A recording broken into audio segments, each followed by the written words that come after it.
My 27 female boyfriend, 26, Matt, and I have been together for nearly 4 years and moved in together earlier this year. His stepsister, Clara, is currently staying with us for a few weeks on and off. That's where the problem arises. Clara's always been a princess type. That's her thing, whatever. But the way Matt reacts to it has always annoyed me. He goes along with it completely.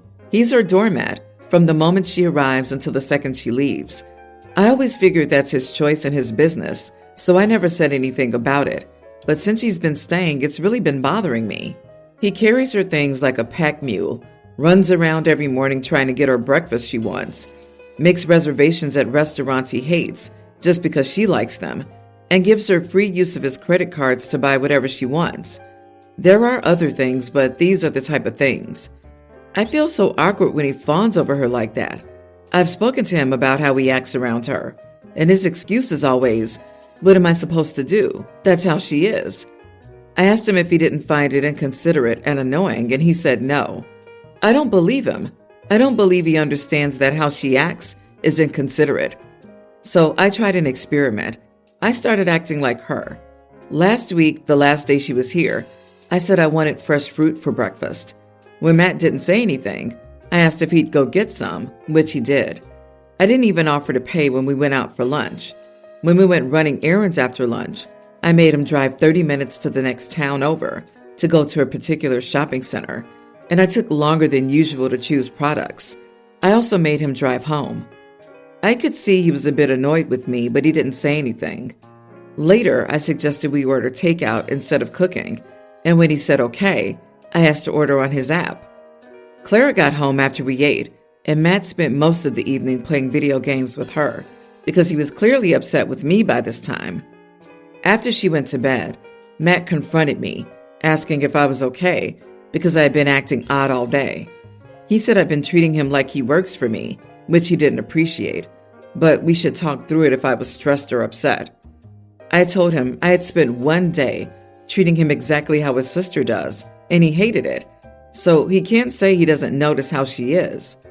Matt got mad and said that that was an insane thing to do, and he noticed because that's not my personality. He called me childish and said I wasted a day for nothing. It's been a few days and things have been awkward. Matt has been spending evenings gaming or with friends and has been cold to me. I don't think I did anything that bad, but my girlfriends say testing him like that was stupid when Matt treating Clara like a baby really doesn't affect me, so I should just ignore it. Now I feel bad. Am I the idiot for acting like my boyfriend's stepsister to prove a point? Edit. Clara's also 26. Technically, she's his ex-stepsister. His dad dated her mom for a few years, but he became like a dad to Clara. So even after they split, he treated her like a daughter. Matt and Clara still both refer to each other as step-siblings. Matt's personality would drive me bonkers. After 4 years of dating, you got all the way to moving in together, and he invites his stepsister to join you? How did you not know their dynamic? You have a man who runs himself ragged for a woman he isn't married to and doesn't afford you, his primary relationship, the same courtesies? He doesn't want to change. He doesn't want to throw her out. How much more time are you going to invest in this spineless idiot? You are second to a stepsister. This is the way he is. Here are your choices. Live like this without complaining. Leave. You aren't his priority. He hasn't even put out the effort to marry you after 4 years. OP is the side piece.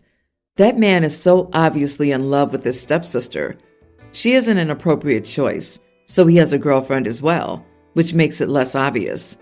OP can see the writing on the wall, which is why she's so mad, but she isn't ready to read the words yet. He's either in love with the stepsis or way less committed to their relationship than OP thinks. If this is how he really treats people who are special to him, but doesn't treat his girlfriend that way, well, there's her answer.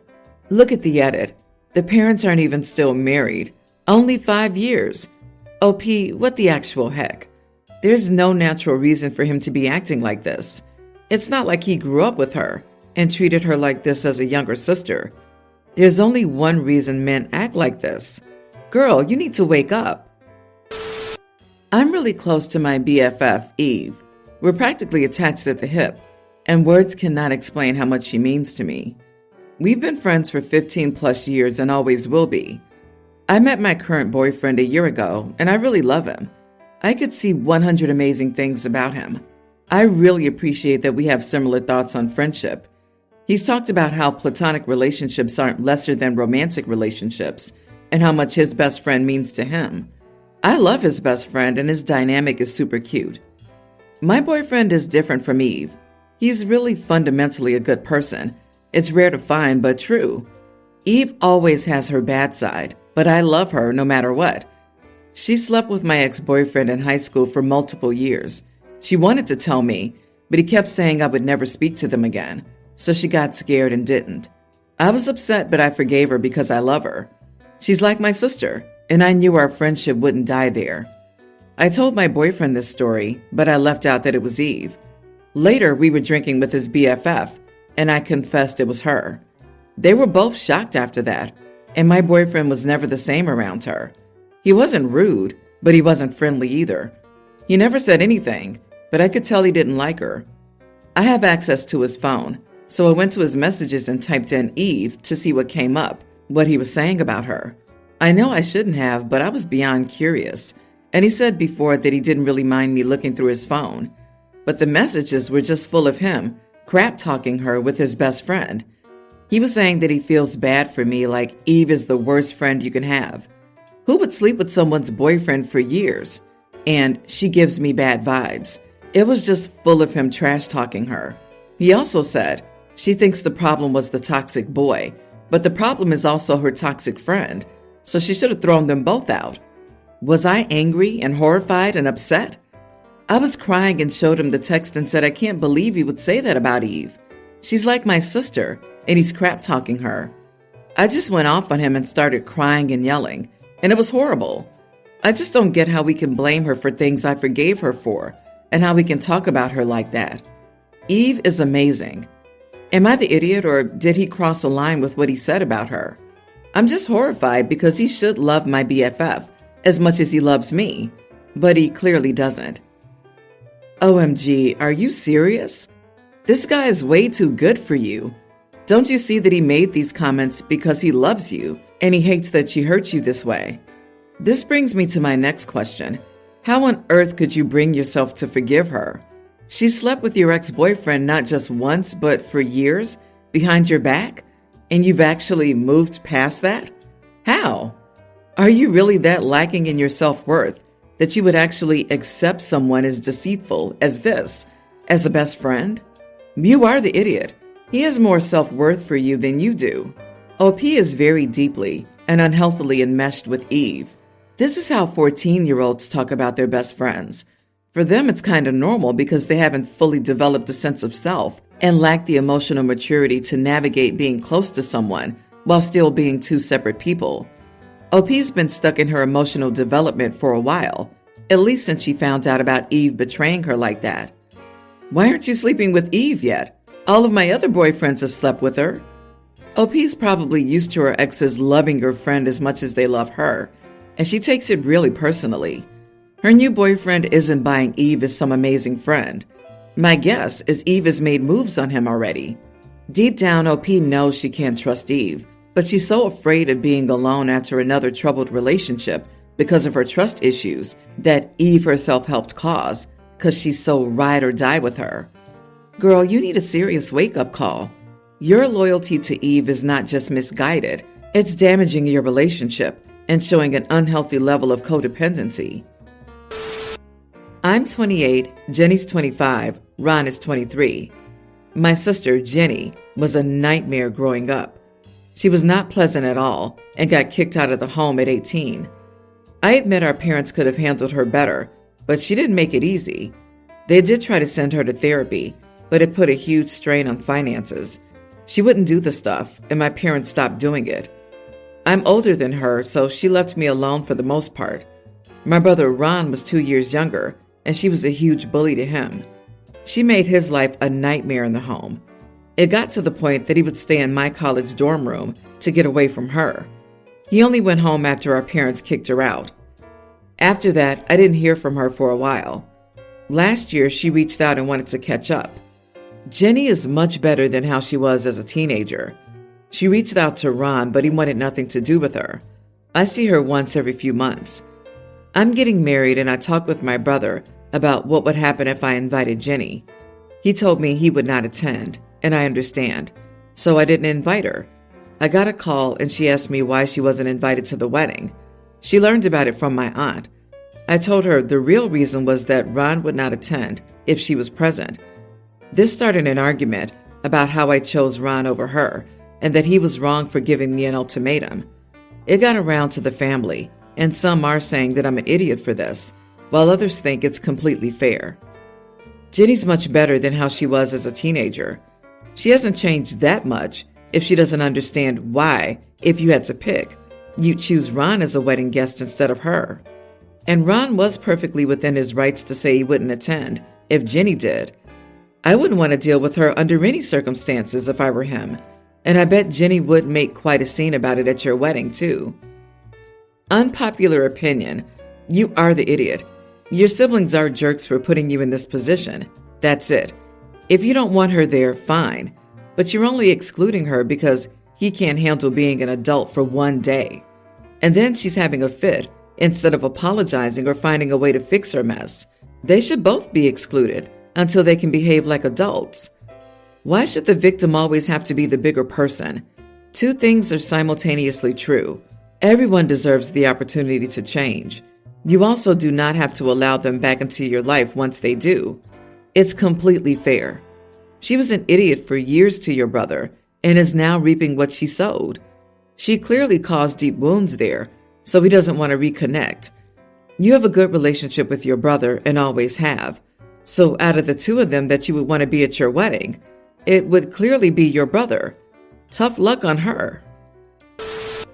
My husband and I had our son, knowing that we wouldn't receive much or any family support. My father-in-law is ill, so that takes up my mother-in-law's energy, and his siblings are child-free and not really interested in kids.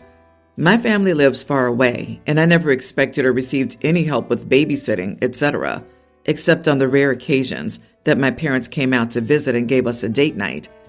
Yes, it would be amazing if my husband's family was more involved, but I've never thought anyone owed us any babysitting, and we made the choice to have kids with our eyes wide open. My husband's sister has offered to take our son a couple of times to give us a break, but ultimately flaked each time. At this point, I'm not really sure that I'd be comfortable leaving my son with her anyway, so it's not something I've pursued. I'm currently pregnant with our second son, and we told the in-laws we were having another boy during a family gathering. Everyone congratulated us, but kept asking if we were disappointed that we weren't having a girl. I repeatedly said no, I loved my son and was happy to have another boy, but they wouldn't drop the subject, and his sister kept hounding me about when we would be trying for the third so we could give the family a girl. I told her there wouldn't be a third since we were planning to stop at 2 kids, but she kept pursuing the topic. 3 is better than 2, and you don't know what you'd be missing out on not having a daughter. I found this annoying because 1, my sister-in-law has no kids and is child-free by choice, and 2, nobody in the family pays much attention to the child we already have, so I'm not sure why they're so concerned about it either way. Sister-in-law kept hounding me, and I told her that it would be difficult for us to afford a 3rd kid with daycare cost, limited family support, a small home, 2 working parents, etc. I didn't emphasize the family piece, but it was one of several reasons that I rattled off to explain our decision. She eventually dropped it, but texted me later that night to say that she felt targeted since I knew that she wanted to babysit all those times, but something always came up. I said that was fine. My decision about the size of our family had nothing to do with her, and I never expected her to babysit, so I wasn't upset about it. Apparently, that response annoyed her even more, because now she's telling my mother-in-law and husband that I don't think she's a good aunt, and that's not a good reason to deprive the family of a girl. My husband says not to worry about it, and that's just how she is. But I probably shouldn't have mentioned family support if I didn't want to fight about it. You're currently pregnant, and they're already demanding you create another human? What the heck is wrong with them? Deprive the family of a girl? I shook my head at this. It's not your responsibility. What a gross statement. Not the idiot. At all. Not even a little bit. I know, right? They had or are having 2 kids with equal chance of having a boy or girl. Why is it now her job to keep having children to get one of the required gender, especially coming from someone who has little interest in the nephew she already has, especially with no guarantee that the third would be a girl? I guess she's just supposed to keep having them until she gets that girl. My childhood church had a lady with 5 boys tried again for a girl and got twin boys. She gave up at that point and waited for daughter-in-laws. Anyway, if sister-in-law wants the family to have a girl, then she would have it. Sounds like there's something going on. Maybe she does want kids, but something's preventing that. I, 24 female, am getting married this summer. My stepmother wanted me to wear a bracelet that was handed down from her grandmother, that she and my stepsisters all wore at their weddings, and that my half-sisters will likely wear at theirs, at my wedding, and have it be something borrowed. I told her it was a really sweet offer, but I already have something old, new, borrowed in blue, taken care of. She was upset that I didn't have her help with any of that. She asked me what would represent her half of my family on my wedding day. I told her they didn't really need representing, and that my step and half-siblings would be there, as well as her. She told me I was not including her whole family, like I was including my paternal and maternal sides, and that she already knew I was wearing some of my mom's stuff and some stuff from my maternal family members. She said she wanted to see me honor both moms during the wedding. I still chose not to wear it. She's upset because she married my dad when I was 9, after my mom died, and wanted me to embrace her and her family, her kids and extended family, as equally family to me as my mom and dad, and maternal and paternal families. She knows I don't, but I know she wants me to take the symbol anyway. She argued a bit. Then she told my dad, and he told me, it would be extra sweet and meaningful to make my stepmother happy and show love and acceptance for my third parent and third side of my family. Am I the idiot? No idiots here. It is your wedding and you're free to wear what you want, but I can't help but feel for a person who seemingly accepted you and loved you like a daughter after you lost your mother, but keeps getting slapped down and reminded that she's not a real mom, even though she put the hard work into being a parent for all those years. Agreed. OP is not a 9-year-old child anymore. She's an adult. Time to let some of your hurt little girl walls down, OP. They aren't protecting you anymore. Honoring your mother is not equivalent to dishonoring your stepmother. You can't hold both things without negating the other. And how hard is it to wear a bracelet? That's really not a huge ask for someone who supposedly loved and cared for you for 15 years. I'm kind of leaning towards you are the idiot. On the flip side, how hard is it to respect the wishes of your stepdaughter if you really love and care for her and want her to be happy? She knows that OP doesn't consider her family to be equal to her biological family and tried to force the issue for her own gratification while completely disregarding OP's wishes. Your stepmother just needs to accept that and be happy with the relationship that you all have instead of trying to force more of a relationship on you.